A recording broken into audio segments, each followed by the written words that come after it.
ಶನಿ ಬಾರಿಗೆ ಬಂದೆ ಹೃದಯದ ಕೋಣೆಗೆ ಇಳಿದೆ ಮನಸ್ಸಿನ ತೇರಿಗೆ. ಓಹೋ, ಏನು ಕಲ್ಲು ಭಾಳ ಖುಷಿಯಾಗಿಲ್ಲ ಇವತ್ತು. ಏನು ಸಮಾಚಾರ? ಒಪ್ಪ ಮಾಮ, ನಂಗೆ ನಾತಿ ಆಕತ್ ನೀ ಹಿಂಗೆಲ್ಲ ಮಾತಾಡ್ಸ್ಬಾರ್ದು. ನಂಗೆ ಹೋಗ. ಇಲ್ಲೇನು ಮಾಡ್ತಾರಿ ಇಬ್ಬರು? ದಗದ ಮಾಡೋದು ಬಿಟ್ಟು ಹಾಳು ಹಟ್ಟಿ ಹೊಡ್ಕೊಂಡಿರ್ತೀರಿ. ನಿಮ್ಗೆ ಎಷ್ಟು ಹೇರು ಬುದ್ಧಿ ಬೋರವಲ್ ಬಿಟ್ಟು ನಿಮಗೆ.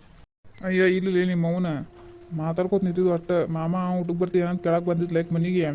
ಅದಕ್ಕೆ ನಾ ಏನು ಬುಡ್ದಲ್ಲ ಇತ್ತದ ಡಬ್ಬಿ ತೊಗೊಂಬ ಅಂತ ಹೇಳಕ್ಕೆ ಬಂದೀನಿ ಆಕಿಗೆ. ನೀ ಯಾಕೆ ಹಿಂಗೆ ಬೈಯಾತಿ ಈಗ? ಅಯ್ಯ, ನಾ ಎಲ್ಲಿ ಬೈದ್ದೆ ನಿನ್ನ? ಹೇಳಿ ಕಳ್ಸಿದ್ನಲ್ಲ ಈ ಕಡೆ ಊಟಕ್ಕೆ ಮನೆಗೆ ಬಾ ಅಂತಂದು. ಹಾಂ ಅಕ್ಕ, ಅದೇ ನಾನು ಅದನ್ನೇ ಹೇಳ್ತೀನಿ, ಊಟಕ್ಕೆ ಮನೆಗೆ ಬಾ ಅಂತಾನೆ. ಮತ್ತು ನಾ ಯಾರ ಏನು ಹೇಳೀನಿ ಈಗ? ಹಿಂಗ್ಯಾಕೆ ಮಾಡತ್ತೀನಿ? ಯಾಕೋ ಭಾಳ ಮಾಡತ್ತಿ ಏನಿ ಬರ್ಬಾರ್ದ. ಏನಾರ ಆಗ್ಬೇಕಪ್ಪ, ಏನಾರ ಇರ್ಬೇಕು ನಿಂದು ಹಲ್ಕಟ್ಟಿಗಿರಿ. ನೋಡಿ ಮತ್ತು ಹಣಗ ನಿರ್ಗಾನ ವ್ಯವಸ್ಥೆ ನಿಂದು ಹಂಗೆ ನಡು ರೋಡ್ನಾಗ ನಿಂದಿರಿಸಿ. ಏ ಮಾಮ ಚಲೋ ಅದ ತಗೋ ಅಕ್ಕ, ನೀ ಏನು ಹಿಂಗ್ಯಾಕೆ ಮಾತಾಡತ್ತಿ ಅವಂಗೆ? ಹಾಂ ಅದಾನ ತಗೋ. ನೋಡೇನೆ ಇಷ್ಟು ವರ್ಷ ಜೀವನ ಮಾಡೇನ ಒಂದು ದುಡಿ. ನೀ ಏನು ಹೇಳ್ತಿ? ನಡಿ ಮನೆಗೆ.